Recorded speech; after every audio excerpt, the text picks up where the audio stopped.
What's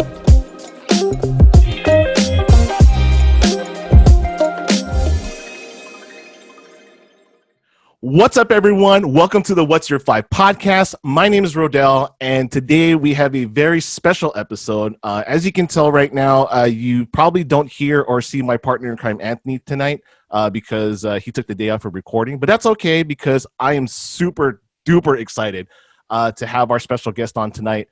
He and I are going to be discussing the top 5 fighting game music tracks of all time. Super duper excited. I know it's a little bit of a niche category for some folks, but I'm super happy that I'm able to discuss this with this special guest. But first, I do want to say thank you guys so much for listening to this podcast. It really means the world to me and Anthony. If you guys want to reach out to us, you guys are more than welcome to at topics@whatsyour5.com. That's whatsyournumber5.com. For any topics that you want to discuss, any lists that you want to give us, or if you want to go ahead and be on the show, feel free to reach out to us. You can also reach out to us at our website, whatsyour5.com, whatsyournumber5.com, and all social media platforms, Instagram, Twitter, Facebook, at whatsyour_5.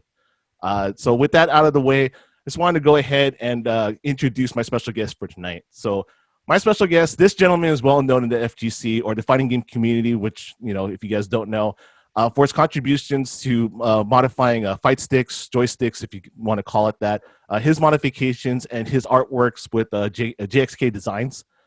He also has a podcast right now with Clever Art called Critical Art Podcast, which is a great podcast with video game news, Street Fighter news mostly.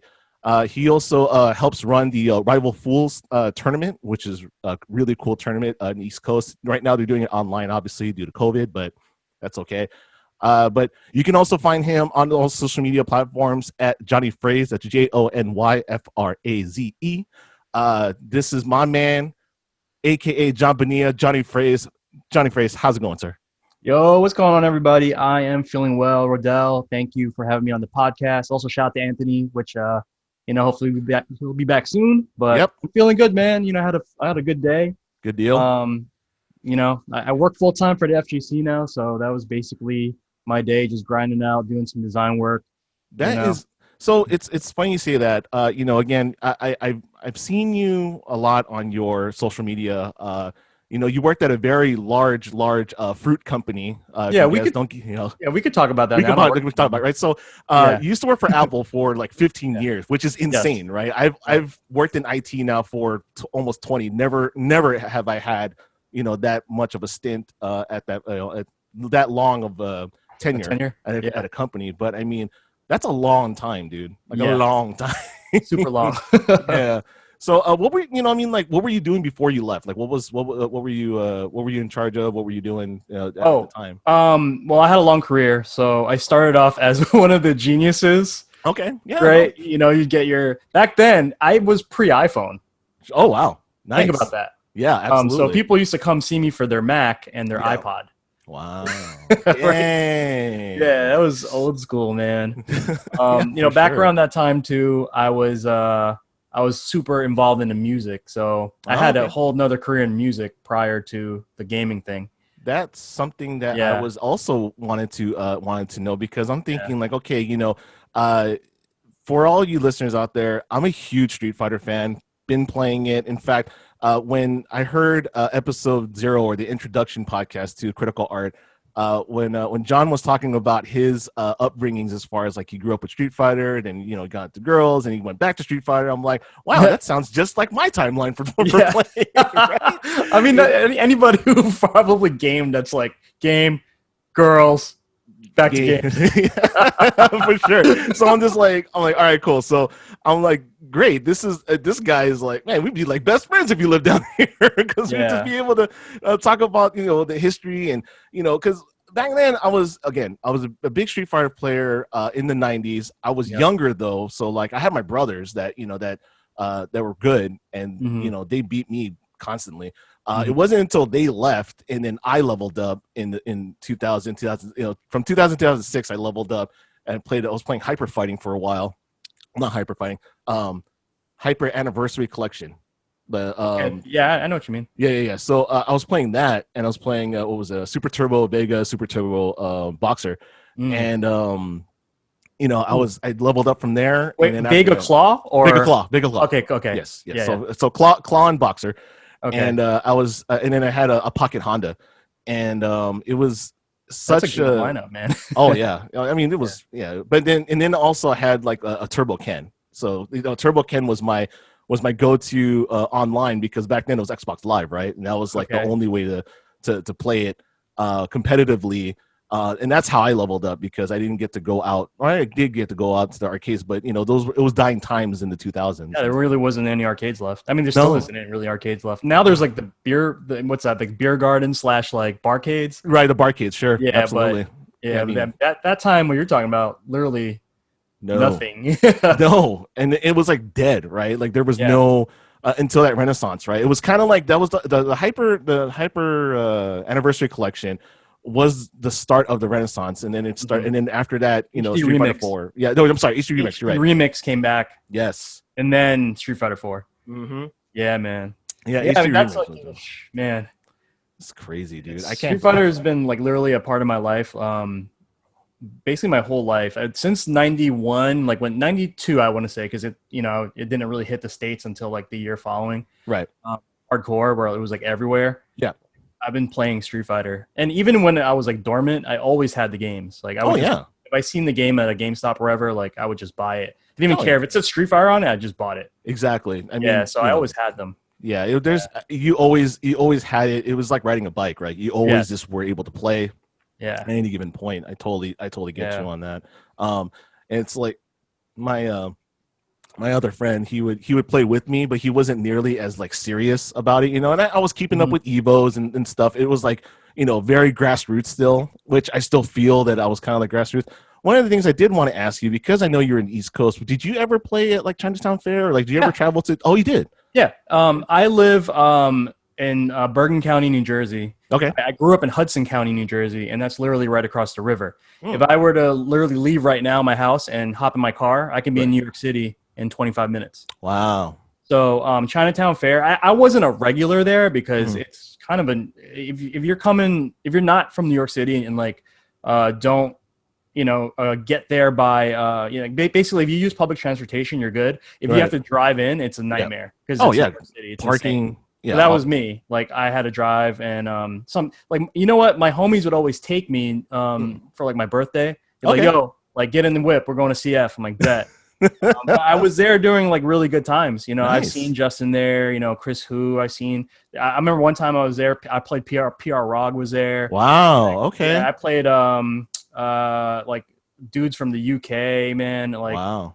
Crazy stuff. Like just because that was like the hotbed, and this was like Street Fighter 4 before I even got home. That's when I started going. It was like Street Fighter 4. Literally, okay, Chinatown Fair has it, right? And I went there up from that point up until Super came out, because when Super only came out on console. Yes, absolutely. And that was it. That was the end of CF. Like I didn't have any reason to go there. Right. Yeah. Funny. You want to hear a funny story about CF? Yeah, absolutely. Okay.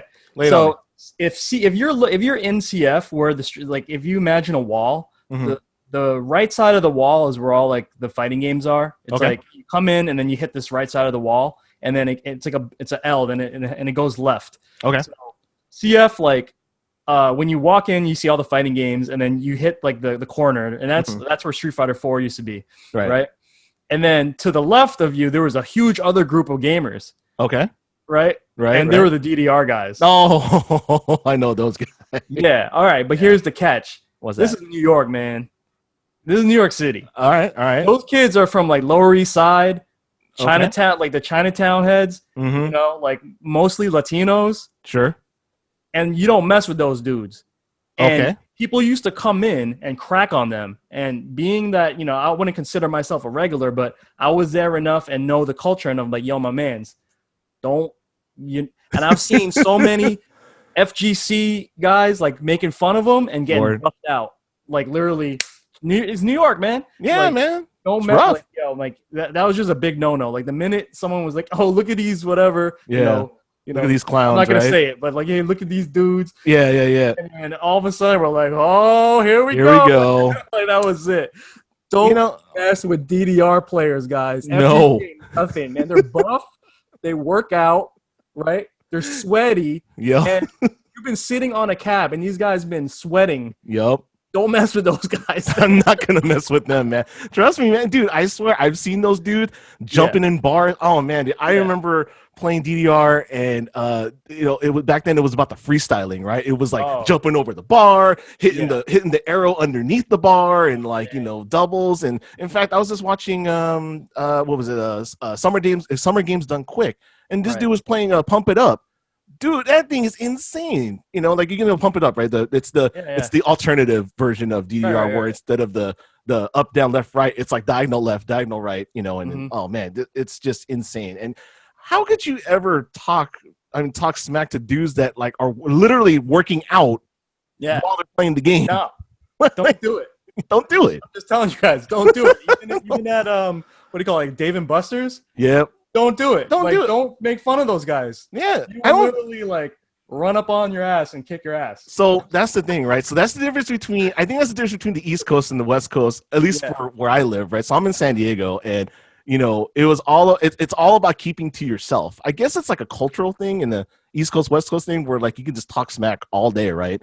Okay. You know, or whatever. And in the West Coast, like you kind of just keep to yourself. Like it's a lot of my wife is she's from the Midwest, and she's like, your culture out here is way different. Like, you know, she tries to open up a conversation with somebody at a store, like at, I don't know, like Hollister or whatever. Yes. And you know, they'll just be like, yeah, okay, bye. And then she's just like, I'm just trying to make a conversation. I'm just like, I don't know, man. You know, but you know what? Not for nothing though. Like, so I have family actually around your way. So okay. Yeah, you know, I got fam out.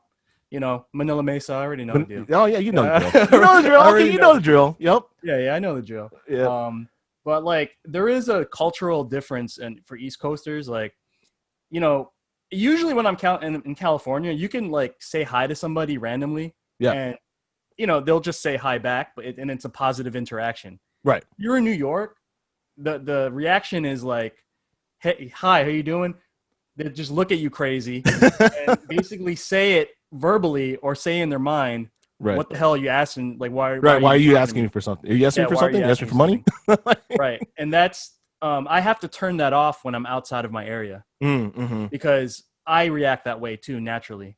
Okay. Because it's, you know, not for nothing, back in the 90s when I grew up as like a young kid, you know, like literally if you look at somebody funny, you're probably going to have to throw hands. So, right. Yeah, it's weird. And literally I have to remind myself, hey, I'm out of town. Right. Let me like be a normal person and like be a proper human. You know, but it's like it's kind of like you kind of have to do that. Oh yeah. I mean, I don't know, man. You know, like I'm very sheltered in that respect when coming, you know, when growing up and whatnot. And I'm actually glad you mentioned that.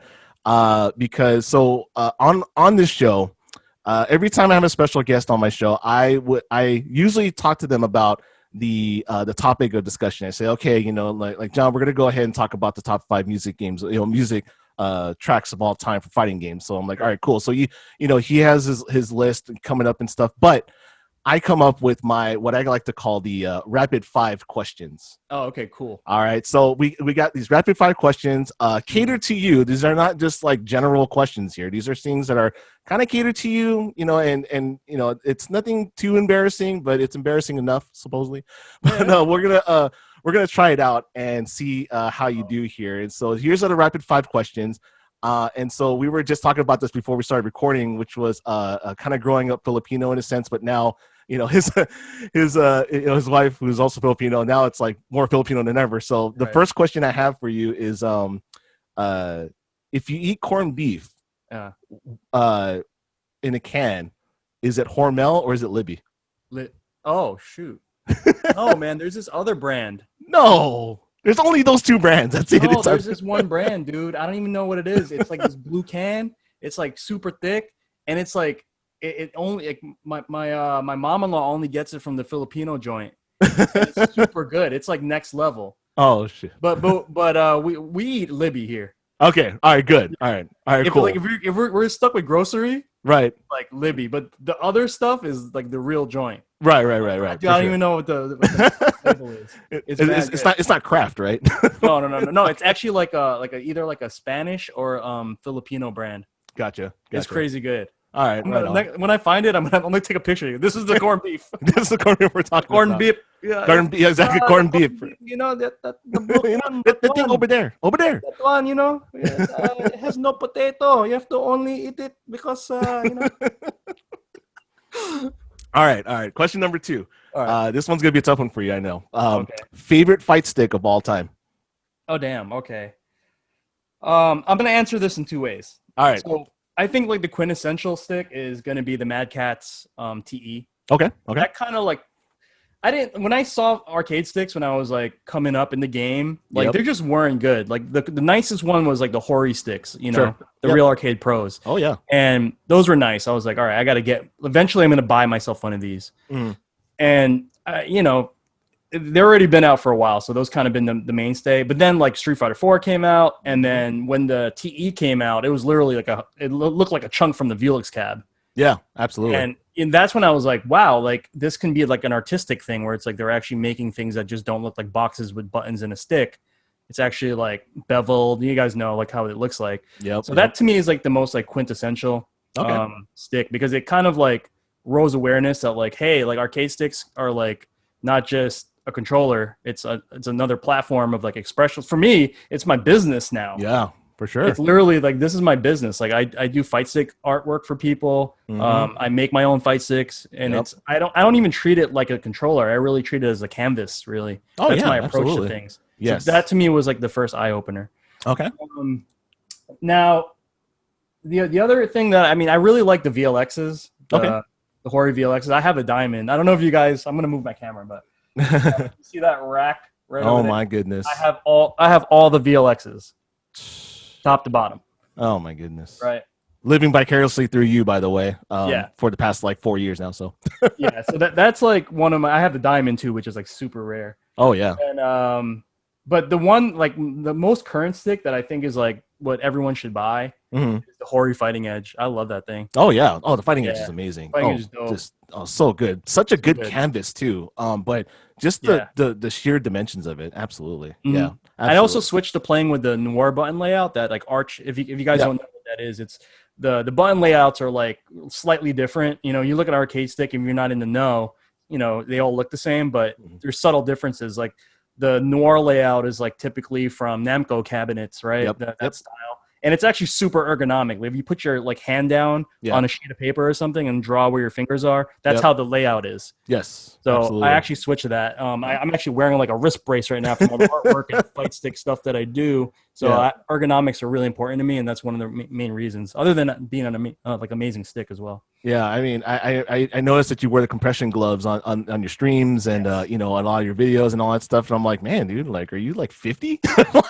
Yeah, I mean, I'm getting there. But I mean, I just figured, you know, because you do draw a lot. I'm sure you do a lot of freehand and all that other stuff. I figured, you know, that would also be it's also like my hands are rock. Like I was telling you earlier, I started my career at Apple as like one of the technicians. So I've always fixed, and I eventually became one of like the store leaders. So I ended my career like on the top. Right. Oh, nice. Yeah. Nice. Nice. But the whole time, like I was always like using my hands all day. Then I draw and do graphic design. I DJ. I was, you know, I had a long career as a turntablist, like a battle DJ. Oh, wow. So like my right hand is my fader hand. So if you know anything about scratching, you know, it's very intricate patterns you have to do with your fingers. And so like my hands are just destroyed from everything that I do. Oh man. Yeah. So, you know, even typing is like, I have to just like, my desk is like mega ergonomic. So you get older guys, like when you feel a little pain and you're like maybe in your 30s, you should actually correct that before it becomes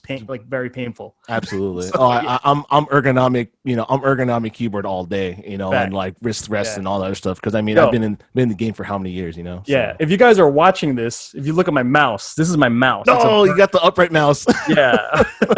Yeah, I know that. We have an upright vertical mouse. So oh man. That's our real. No FPS games for you. I'll tell you. I cannot play PC games at all. Yeah. It's just too much pain. That's crazy. Yeah, it's nuts, man. All right. Question number 3. All right. Here we go. Tupac or Biggie? Biggie, man, all day. All day. Oh, wow. Yeah, I'm sorry. All right. Okay. Not bad. I mean, look, I love Pac. Yeah. I love old Pac. You know, like I get around Pac. Yeah. Digital Underground Pac. Yep, Yeah, Digital absolutely. Underground Pac. You know, I have all his records. I have like 30 crates in my attic. Yeah. But you know, I'm sorry, man. East Coast. East Coast. You know? Okay. Nothing is like more. You just feel it when you hear Big's voice, man. Sure, you know? absolutely. I can probably recite like most of his lyrics from the Ready to Die album. Oh yeah, I mean, it's one of those. Apparently, from what I read the other day or like a couple of months back, it was Juicy was one of the most requested, or not requested, but most karaoke sang out like songs just because. No, come on, man. Super Nintendo. Yeah, no, take a Genesis. When I was there, man, come on, man. I know. Who doesn't want to sing that? I know. Well, it's more fun, green, right? Money green, let us so fuck. I'm telling you, dude. Don't get me wrong, dude. I'm a huge hip hop head. I love East Coast hip hop. In fact, if you haven't heard episode 1, one of my favorite albums of all time is A Tribe Called Quest. Which one? Low End. Low End. Yeah. Low End, and then, but here's the thing: it's either Low End or Midnight Marauders are definitely interchangeable. Like I can't either way. It doesn't you can go. They have two different feelings. Yes. Yeah. Like Low End is like you literally should pump that. If you had a Jeep, just pump it out of your Jeep. Yes, absolutely. Yeah. And that's real dope, man. Yeah. So, all right. Question number 4, sir: the belt or the slipper? Ooh. Wait, am I getting hit by it or am I using it? No, you're getting hit by it. To your interpretation of this question, the belt or the slipper? Wow. I mean, I'd rather go with the slipper because the belt freaking hurts, man. Yeah. Just like when like you're like, so if you guys like Filipino parents, probably other cultures as well. Other cultures, they probably had to deal with this too. Probably like anybody who's Latino probably dealt with this too, right? So just the fear of like putting the belt together and doing the like making a loop and then like making slapping that slapping noise, like that would just, I would like run away. Oh yeah, absolutely. Once I heard that, I'm like, I'm out. Bye. I'm sorry for what I did. I have clear memories of my pops literally chucking like chanelas at me. If you guys don't know what chanela is, that's basically what Filipinos call slippers. Slippers, right? Yeah. So I remember my pops literally just like whizzing chanelas at me and my brother like all the time. Oh my god! I remember. You ever try to do like Matrix moves? Like boy, like like, just like ready to go, like no type of form. Just 2 hands up with with 2 slippers on each hand. And just ready to go, lefty or righty. You never knew which one was coming first. It's like basically a Kimbo, just like boom, boom. Yeah, you never know. And usually he'd whiff. So, that's why I would rather go slippers because my dad had terrible aim. He'd get really mad and then whiff. Oh, my God. Yeah. All right, last question. Reactions. Yeah, right. All right, last question here. Favorite super move in any fighting game? Oh, damn. Favorite super. This is a tough one. Oh, I know. One that immediately came to mind though was because I know this sounds crazy because a lot of you people know me as a Chun-Li main. Yeah. But in ST and Street Fighter 2, I want to say like Hyper Fighting On, I actually main Dalsim. Really? Yeah. Okay. And then Street Fighter 4, I main Dalsim as like a co-main because I played ROG and Sim. So like basically Yoga Inferno. Yep. You know what I love about it? It's like the startup is crazy fast. Yes. And I love being able to link it from crouching short because it's like a 1-frame link. Yep. If you could like when you said that, I was like crouching short into Dalsim's like super. That's like crazy hard. Oh yeah. And if absolutely. I used to be able to do it consistently. And that's like it's like the mark of like, oh, okay, this guy could play Sim. I can't. I hate that matchup, man. I used to play. I was a boxer main in 4. Hated playing him. I'm an Abigail main in 5. I hate playing against him. I'm telling you, man, that guy. I don't think Sim is Sim in 5. I mean, he's like a different. They changed him so much that I was like, this is not the Dalsim that I like. Right. I mean, I think it's more. I mean, I think they made Sim in 5 very aggressive. Yeah, dude, he's a rushdown character. He's a rushdown character, which is unheard of. Every time you played ST, he always kept you out, and the only way I could beat Sim was to play Honda. It's the only way I can do it. Yeah. You get in and stay in. Yeah. That's it. You just keep him in there, because I couldn't do it, and it was either that or play Chun. Yeah. So I was just I totally hear you on that. But that's a really good super though. Don't get me wrong. But it's I couldn't. I'm sure there's flashier ones out there, but to me that's just like the quintessential for you. This is why the question was for you. So thank you very much for participating in the rapid 5 questions. No problem. We are now going to go ahead and just go straight into it. So today's episode is going to be about the top 5 fighting game music tracks of all time. So granted, this is a very large genre, right? Because there's a ton of fighting games out there. Oh yeah. I've played most of the commercial ones, if not all of them. But there are some in here, and again, if you guys don't know about my podcast, it's a lot of personal lists, right? I mean, it's not about necessarily what sounds the best or what is the coolest or whatever like that. It's more about the feeling, like what invokes the feeling to me and makes me think, okay, what's this list? So that's where my list is coming from. I don't know. Mine's the same way. Yeah. Mine's the same way. Okay, right on. So then, because you are the visitor and from the East Coast, sir, I'm going to start off with you. So so what we're going to do is we're going to basically go up from 5 to 1. Now, you don't necessarily have to rank them in 5 to 1 order. You can put them in whatever order you want. But we're going to go from 5, go down to 1. So, Mr. JonyFraze, number 5 for your top 5 fighting game music track. This is a classic. All right. Most people already probably heard this one already. But CVS 2, Okay, CVS 2. All right. It's that True Love Making. Yes. I don't know if it's on your list. It is. There's plenty of it. But so True Love Making is definitely is number 5. Okay. You know what I really like about it? It's first of all, the composer is like super cool for CVS2. Is like Satoshi Ise is a composer. I love it's literally it's like an anthem. It's like a jazz house funky anthem. Yeah, totally. And people sing it all day long, man. It's just it's one of the most viewed OSTs. Is it really?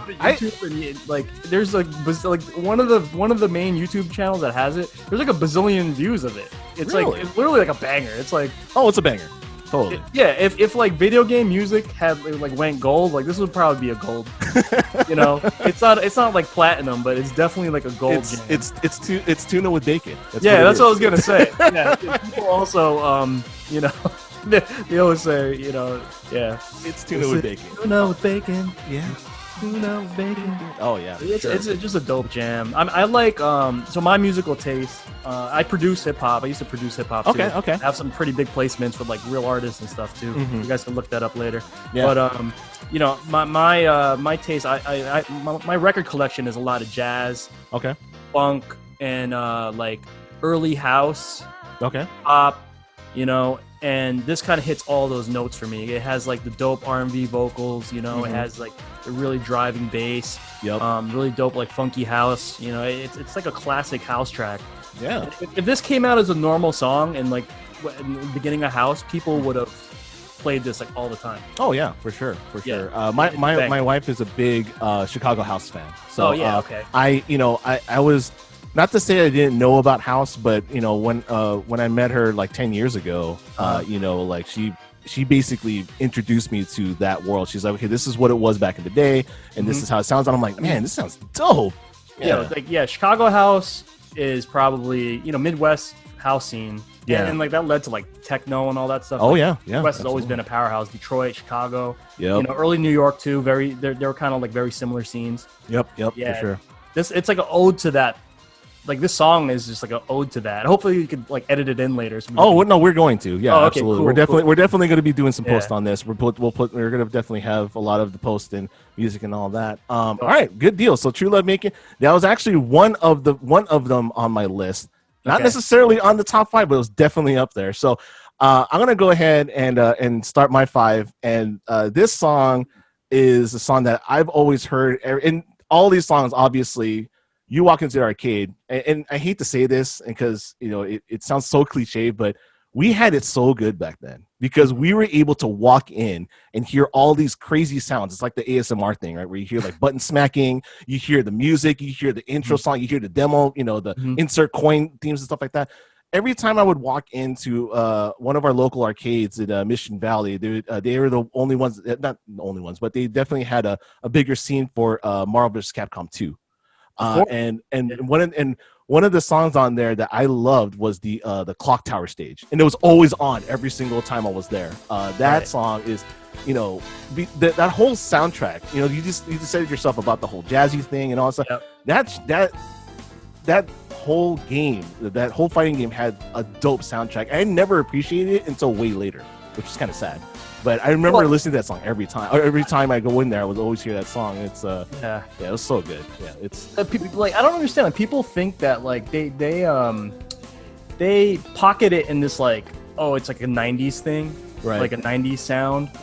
But like, you have to realize, like, it's not just gaming. Like, the music in these games are like, sure, they came from that era. Yep. But they actually captured the era really well. Oh yeah. And they actually did it really well. Like, anytime after like the CPS2 arcade boards where they were actually able to like put like digitized audio. Yep. Like Capcom went freaking ham. Oh yeah, they did. All the devs went ham. Oh yeah, because they had the technology. Yeah, Marvel 2, that soundtrack is crack.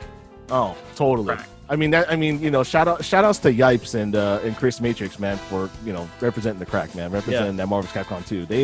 Those guys.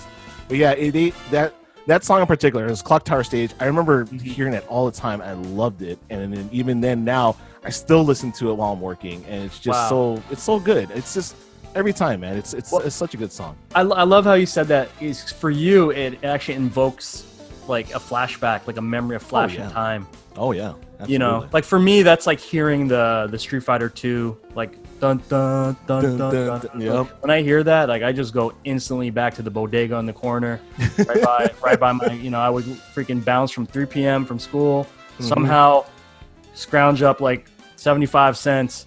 Like my mom would give me $2. I'd buy like a bag of chips and a juice, and I still have $1.50. There you go. I would only try to like use 3/4 so I can have money for the next day to play some more. Wow. Like that song. That's what that whole memory is. One thing. Oh yeah. Absolutely. Crazy. Just with the fist.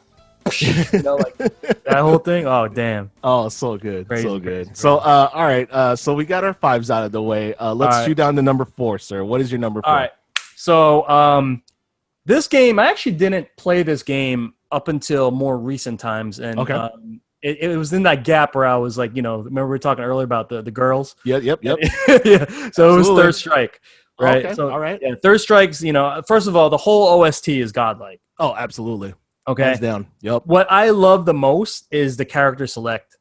Let's get it on now. Absolutely. Get it on now. Yep. Select to take your first pick, and I love that. It's just when you put the quarter in, boom, you get hit with that track. Yep. For me, the first time I played Third Strike, you have to understand, like, I didn't really play fighting. I didn't play Street Fighter for a minute. And I only played Third Strike when I got the Anniversary Collection disc. Yep.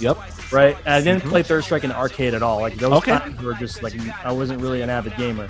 Yes. And when I first like, hit that, the normal startup sequence isn't really, like, crazy. Then you hit start and you hear that. Yeah. I was like, what the hell? And I'm a big hip hop guy. Yep. Like, and I heard like a rapper that didn't sound Japanese. And I was just like, yo, and I actually was kind of bugged out that like, wow, there's like these guys like really are putting it down, and the production was tight.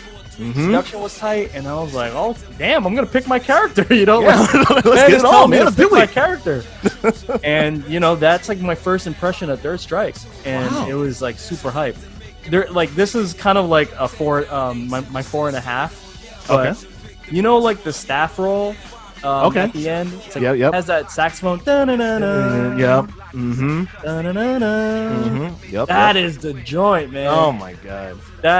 Those two joints on there are just like, man, this game is classic. I always, like, every once in a while on my stream or actually when I'm just chilling, I'll just bump the whole soundtrack. I'm telling you, dude. In fact, so funny story. Part of the reason why this podcast exists is because I bought a record player, right? Just a straight up record player. I didn't think you saw it. And so the reason why I bought it was because my buddy bought me some video game music vinyl. So like, a bunch of right. So basically, he bought me some vinyl that for original soundtracks for video games, and I was like, that's kind of cool. And he's like, "Ha, I got you into this." I'm like, "What are you talking about?" It's like, "Watch, you're gonna find yourself trying to buy a whole bunch of other stuff." And sure enough, man, I bought Streets of Rage 2. I bought what else did I buy? I bought a Persona 4, a bunch of other VGMs. So now I'm like on the hunt. I'm like, okay, can I find Marvel vs. Capcom 2 OST? Can I find Third Strike OST? Can I find vinyl? Yeah, rare as hell. $500, dude. Ridiculous. Probably some Japan import only. Oh yeah. Oh, absolutely. And so it's definitely things that I'm starting to realize, like, man, I shouldn't have gotten into this because now I'm like into it to win it. Like it's like buying joysticks all over again. It's like, okay, I gotta find the right deal and all those stuff. But the OST for Third Strike. Again, I'm in the same boat as you, right? Like Hideki Okugawa, composer. Yes. Yep. So I'm in the same boat as you for my number 4 because my number 4 is actually from Third Strike. It's Jazzy NYC.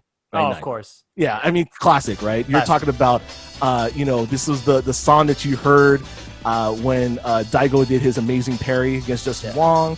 Let's go, Justin! Let's go, Justin! And so you just heard that song in the back, and it's just iconic, and it just sounds so cool, and you get that horn and that it's like oh, it's amazing. I get chills every time I hear it because you just want to listen to it, like you just want to like blast it in your car or whatever and just play that thing on loop for forever because you can listen to it the whole time. And these are a lot of the songs that I love like doing, right?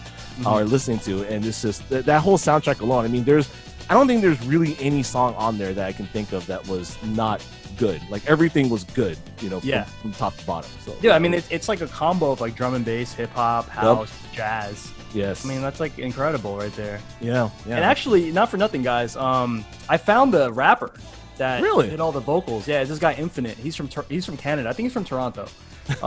He's look him up on Twitter. It's Infinite_LDC. Okay, all right. Yeah, go check it out, dude. I was like, when I was doing some research, I was like, who is this guy? And it turns out he's still making music, so let's go support this guy. Actually, his Twitter is like, I'm the voice of Third Strike.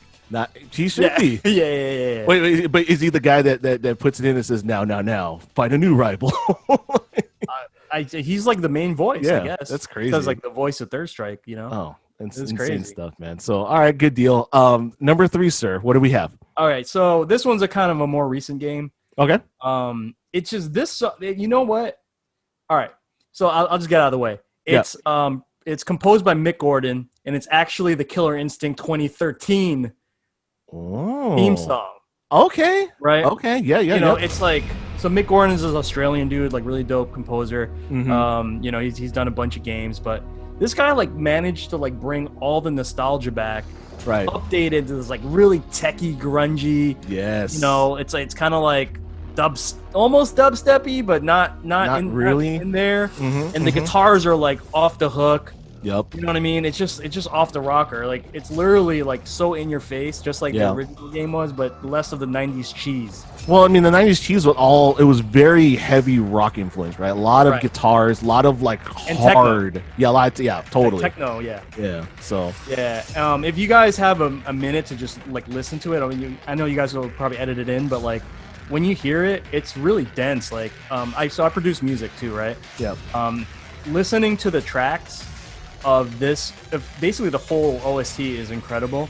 Yeah. There's like multi-layered. There's so much atmosphere in the soundtrack. You know what I love the most about it? What's that? The riff. Yeah. Oh yeah. And you're actually in the menu. Yeah. And you're going up and down from like arcade mode, main, training. It actually plays the tones of the main riff. No way. I didn't Dude, realize it's that. so good. I've actually spent like minutes not even playing the game, but actually pressing up and down to try to do the tones into the beat. Wow. So the beat's going dun dun dun dun dun dun dun. Yeah. Dun dun dun dun dun. Then you're hitting the stick like dun dun dun dun dun dun. It's almost like Luminous in a sense. Yo, right? it's godlike. Yeah, totally. That's why I like it. Oh. The other thing I want to note too is like, first of all, watch this Killer Instinct podcast, not podcast, a YouTube video. Mm-hmm. It's like it's a whole documentary. I think Hold Back the Block produced it. Yeah. Watch it, guys. It's so incredible. Good. One of the things that they spent a whole lot of time in the music, and like, you know, I noticed this the first time I played the game. When you land an ultra combo, like the change up of the music. And the hits actually are sequenced to the music. So it's like dun dun dun dun dun dun dun dun. You know, like whatever the hits are happening, and it's the core. Oh, it's wonderful. It's ear candy. Like if anything, this game is just magical as far as audio goes, and the game is incredible too. So who did you mean? Oh, I play Wolf. I play Saber Wolf. Yeah. Okay. Yeah, and both the game. I only consider one and the new one the real. Yeah. The number 2. I didn't play Gold or number 2. I didn't play none of that. I mean, I played it because it was the only fighting game that was at the time during 64 days. But I mean, I never had it in 64. Oh, well, I mean, I don't think you really missed out too much. I mean, unless you're a big Zelda fan or Nah. So then you're fine. Yeah, I don't think you're missing out on life. I think you'll be okay. Good deal. So that's great pick. I was actually very surprised because I mean, so far we've been going this whole Capcom route, and to be honest with you, like I said, most of my list is like Capcom influence. But I mean, there's a few in here. But my number 3 is from Street Fighter 4. In fact, it's a Super Street Fighter 4. One of my favorite songs in that. Super. One of my favorite songs in that entire album was Solar Eclipse. From Africa. I don't remember that one. It was a okay. Yeah, so like you're in Africa, you have the the elephants in the back, stuff like that. But I loved that song. It's just it hypes me up every single time I play that game, and I always played that particular stage just to hear it. Hopefully, they didn't have like rival tracks on, but I mean that. The synth in the background to that song was just so good, and even I mean there was a lot of other songs in that game I wasn't too happy with, but that one and another one on my list were definitely something I was just like, man, dude, I thought you were gonna go with like the vanilla anthem. Oh God, no, indestructible. No, absolutely not. No, that was garbage. I'm sorry. I mean, don't get me wrong. The Japanese version was actually a lot better than the English version. I don't care. I like it. I've definitely been. I definitely caught myself singing in the shower. Facts. You know what I mean? For sure. But Solar Eclipse was definitely one of those jams. It was very distinctful in the sense. I remember going to, it was back in the day. It was the group, the Box Arena. Shout outs to them. They would have their weeklies, and we would jam out to that all the time. It was just crazy. Oh yeah, crazy. For sure. All right, so we're halfway through. We're getting there. Let's shoot it down here. So number 2. What do you have, sir? 2? Yes, okay, sir. so we're going to go to the SNK side of things. Yeah. And we're taking it back to 96, and the version of Arashi no Saxophone. Arashi no Saxophone. All right, well, now I gotta look it up. Hold on, let's see. Yep, Arashi no Saxophone is my jam. It's you guys are already going with my theme here. It's man. First of all, definitely got a saxophone in it, right? And it has like a prominent use of a saxophone in it. It's like a lot of piano. There's like a bass guitar, like a bass electric guitar. It has that like really dope and funky drums, man. Mm-hmm. It's just, and you know what it was? It's not made by like one composer. It was like there was like studio musicians that actually did like, every piece of it. There was like a person that did the sax and the flute. There was a person that did the drums. There's someone that played the bass. Or someone played the guitar. Someone played the keyboards. And there's a vocal in it too. Right. Yeah. If you get a chance to, so we're gonna play the original one. Yep.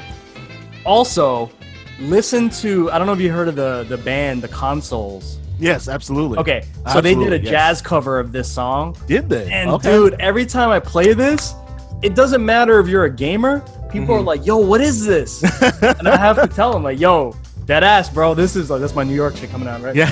Yo, man, dead ass. This is from freaking KOF 96. So, oh wow. What? Are you serious? Like, yeah. It's like they did a cover of this jazz joint. Oh, it's crazy. So funny story. So my wife isn't really much of a gamer, and one of my favorite tracks, which is not on my list, is Karen's theme from Street Fighter 5. Okay. Yeah. And the consoles did it. Fire, straight fire. And I was playing it one day, and my wife, she won't really tolerate the video game music every once in a while, but then every once so often she'll listen to something. And I was playing it one day. She's like, "What is that? That sounds so good." And I'm all like, it's a Street Fighter music. So, I got her. I got you. So yeah, for sure, I totally get you on that. Yeah. I gotta. Man, I'm trying to think of which song it was from King of Fighters. You'll hear it. There's a couple versions. So they redid it in '98, right? But I think the '96 one is super dope, man. Oh yeah. It's like dun dun dun dun dun dun dun dun dun dun. Oh, okay. All right. I got you. Picking up what you're putting down. Yeah, they do like drum fills in the middle of the riffs. Yeah. Dude, it's so ill. Oh my goodness. It's just like straight. It's like funk, jazz. Mm-hmm. Oh, it's so dope, man. Oh man. All right. So let's see here. All right. So you got your number 2 on KOF, which, like I said, is a very good pick. Again, it took me a minute to realize which one it was, and I was like, oh man, which one is it? Because they had a really good soundtrack on there too. Man, so many good tracks, man. Yeah. So many good tracks. My number 2 is something that I don't necessarily play often. But I do love I love watching it, but I also love the music because it's so hard. Okay. That was it's Guilty Gear's Key Kisuke's theme, which is a Holy Orders. Okay. Which is the like I think it's like the main. It's kind of like the main theme to Guilty Gear. It's the which game? So I think it's Guilty. Well, every one of them had it. They had different versions of the song, but I think it was like the Guilty Gear. I want to say Reload did it to where it was just like heavy, hard, like just heavy metal, just like and you just go to town on it. I'm like, man, this is so dope. Man, I want to play this game. And I play the game. I'm like, you want to smash your stick on the floor. Like, yeah, just don't go down, go to town. Oh yeah, dude, for sure. And then I play the game and I'm like, man, I'm really terrible at this game. That's me. I suck at Guilty Gear. Oh, I'm terrible. The enemy fighters, I couldn't do, man. I don't know. Props to all the enemy fighters out there that can play that game. Because damn, dude, I can't take it. But if you can air dash, I just get really confused. I'm like, what? What just happened? What? You're behind me now? Crossover? Oh, I'm done. Wait, I jumped again after I jumped? Yeah. What? It's weird. I don't know. Like I said, man, props out to them, dude. They know how the game works, man. I like I said, give me 6 buttons, give me a jump, give me a back dash, give me a forward dash, give me a block. That's it. Right. We're good. I got a bummy Faust, but I'm not nearly like I can't even say I'm competent in that game. No, not even, man. I mean, I got a really bummy soul, and even then, I can't even do it, man. So. All right, good deal. So we're down to number 1, but before we get there, okay. I do have a little spot in my heart for an honorable mention. So, did you have any honorable mentions in your list tonight? Let's see. I mean, going back to the original KI. Yep. It's just like it's super cheesy. It's got that orchid theme. Oh yeah. Oh. Yeah. And then if you had the SNES version, went yeah. I don't know why Killer was. You couldn't say that. Yeah, like 2 times on the. Well, remember, Nintendo's a very very family-oriented company, so yeah. I mean, it wasn't like something you could really say killer at. Right. I mean, even it's just straight cheese. Oh, it's so just straight cheesy. That '90s techno cheese, but it was. Oh yeah. Not for nothing. When I first saw that game in the arcade, and I seen someone do the first like Orchid Ultra. Infinite. Cheesy Infinite, that like combo that went on forever unless you broke it. I just remember like that stage, and then you fall off the stage. That was like the whole part of it. It was like like I just remember that's embedded in my memory of just. Oh yeah, when you fall on the car. Yeah. That stage, that's like Orchid stage. It's like pumping and like I just remember Orchid doing the Infinite into the Ultra. Then you remember seeing that in the arcades. Yeah, I totally remember that. Yeah. And they blasted. You know anything about KI? Yeah. Like the game music. if you watch the KI documentary, Yeah. what's funny about it is like they mentioned that like, all right, like, you know, the game test where you would like set up the normal testing to like test the volume during like the setup screen. Yeah. It's a normal range of sounds. Right. But then like if just say you set it to 6, yeah, like what would actually output it was like 9. Oh my god. Yeah, so that's why KI was like way louder than any machine. Oh out there. yeah. Yeah, It sounded like blasted speakers, dude. Like right? it's like Ultra! yeah. Totally. Absolutely, man. Anyway. One of my honorable mentions, and I wish I could have put this in here, was Moonsiders from Tekken 7. Okay. Infinite Azure. Oh yeah, dude. Yeah. I do love that. I don't even play much Tekken, and I know that. Oh, you know that song, dude. I mean, like it's that mellow that ding, ding, ding, Yep. and then it sounds like a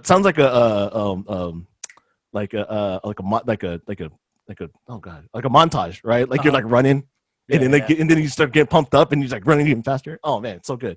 I actually use that stage as like training stage. So yeah, because it's like everyone uses that just to kind of see what combos they could do with that wall. So it's like, that's why I know that like pretty well. I'm like, I know that song. Oh yeah, you know that song, man. Everybody knows that song. And like I said, and then you get like the round 2 to round 3, and it gets even faster, and you're just like, ooh, yeah. That was definitely one of my my honorable mentions. So we're down to number 1.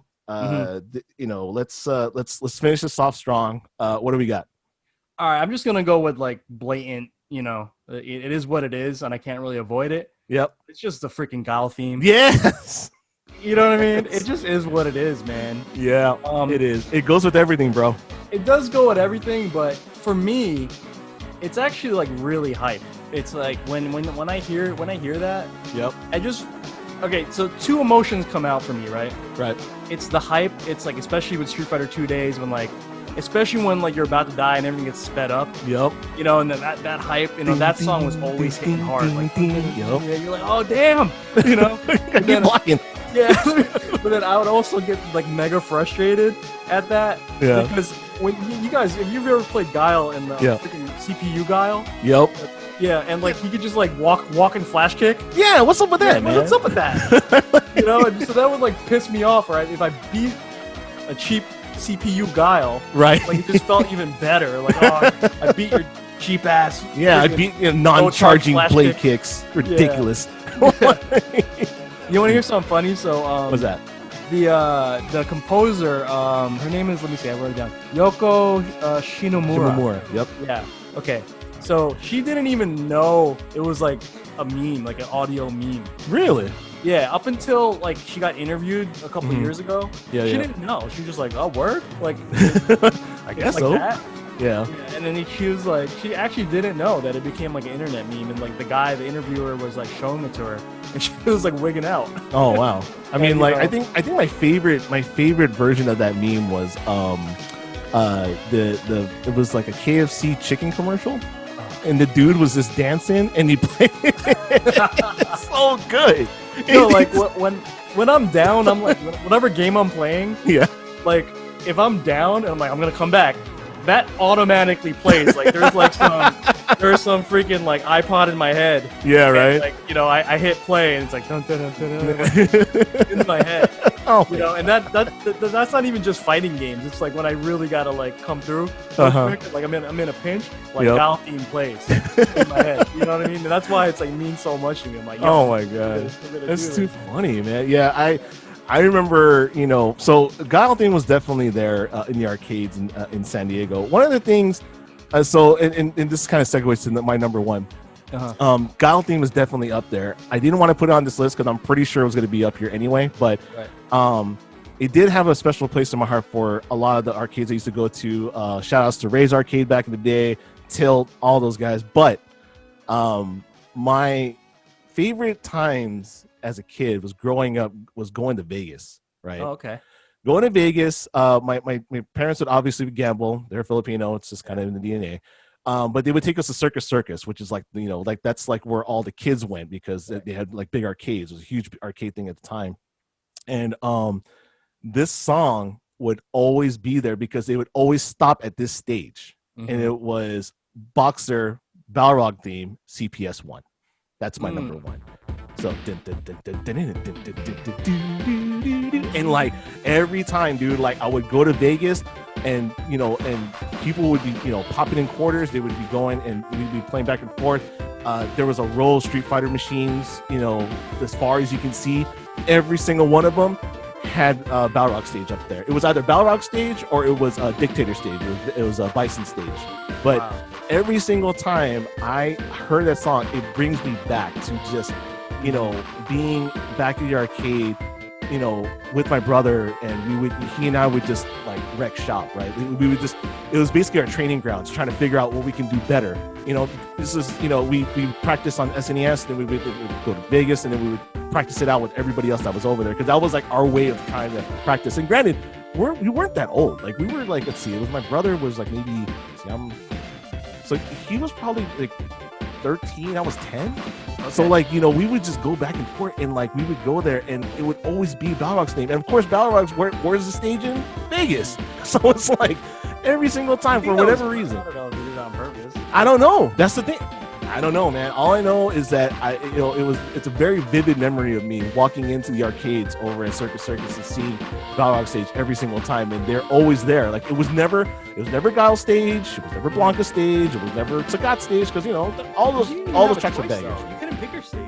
No, you couldn't. That's the thing. So they would stop at Balrog, and then they would start playing after. I don't know. Like I don't know if that was just like, you know, it was something that they, you know, did intentionally, or if it was just something that was just so happened to be there. But that was my number one pick, just because again we talked about like invoking feeling. That was like my number one thing. So every time I hear that song, I just think, man, it's so good. And I'm just like, you know what you said to that really stuck out? What's that? You would practice on SNES, and then you would go to the arcade. Yep. You remember like when you got to the arcade? Yep. And how like this feeling is in me. It's like, oh my god, this is so much better. Like, right? Like the graphics are better, the characters are bigger. Yep. You know, and you like, got 5 toes, you don't got 3. Yeah. And the totally. CPS one, like something about that board and the sounds that came out of that thing. Yes. Like just like the fierce punch. Yeah. It's like the dirtiest, you know, like slap. I don't even know. Like if I'm you know, I kind of know about this stuff because I do sound design stuff too. But it's like, it's like whatever chip that like they put in there, that they put in there to, you know, those hits are like so good, so hard. I mean, like, did you watch that Netflix special, or Netflix documentary, High Score? Yeah, I watched High Score. Oh man, so good. Nishitani, man, like when he and the sound design, oh man, the fact that he did a fighting game episode in general, I'm just like, you know, it was such a good deal. Yeah, check it out on Netflix, guys. Yeah, check it out on Netflix for sure. High Score. There's something for everybody on there. With that, man, I can't believe we finished it off pretty well. That is our top 5. That's a really good list. Yeah, I think we're done. I can't wait to hear everything like edited in, man. It's yeah. I'm so excited for this. I mean, this is, like I said, by far one of my favorites for sure. I mean, and I've done I had an episode with Mark, man, and that was a fun episode as well. So check that out, Mark, guys. Man. Shout out to Mark. That's Guile right there. Yeah, that's cool. That's Guile. Yep. Yeah, absolutely, man. And it's definitely been super fun. Again, shout outs to John for you to come out here. I truly appreciate it. I'm a huge fan of yours, so I'm kind of fangirling out a little bit, but I mean, like I said, I really appreciate what you do. Thank you very much for that. Is there anything that you want to, shout out to anybody, or do you want to mention out? Well, first of all, shout out to you guys. Shout out Rodel over here, Anthony, for having me on. Do appreciate it. I'm looking forward to other episodes of What's Your Five. This is like a really cool format. Yeah. Other than that, shout out to my family for supporting what I do. My old school crew is like all my music heads, but they're like basically my brothers. IRT crew, shout out those guys. And also like we have like a really fun Discord, and like they're literally family right now. I don't know how to explain it. Like we literally have built like a really strong family. So everyone in the Discord, it's if you guys need an invite, hit me up on Twitter. You guys are gladly welcome, and It's just really fun. Like literally, I wake up every day, we say good morning, we chop it up, check on everybody, and this is like everywhere in the country. Yeah, I just shout out to those guys, man. They really like keep me motivated, and the stuff that they're just as creative. If you think like me and Clever creative, like these guys are like just as good. Yeah, and we're trying to get everyone to you know, do what they love, you know, a little bit more and showcase it to the world. So it's super Absolutely. fun, man. Especially during these times, man. I mean, like, you know, the human interaction, all that stuff, it's more important than ever during these hard times. Shout out to Clove as well. Again, you can reach out to JonyFraze, all social media platforms at JonyFraze. Yep. You can also reach out to him on his podcast. It's all on all available platforms, including YouTube. Critical Art Podcast. Check it out. It's amazing. Yep. And again, we got a fun one tomorrow. We're going to be recording tomorrow. So awesome. I'm looking forward to it, man. Again, my name is Rodel. If you guys like what you listen to, please go ahead and hit that subscribe, hit that bell, like the video, do all that good stuff. My name is Rodel. Yeah, as indeed. My name is Rodel. We got JonyFraze over here. Thank you guys so much for listening, and we're out.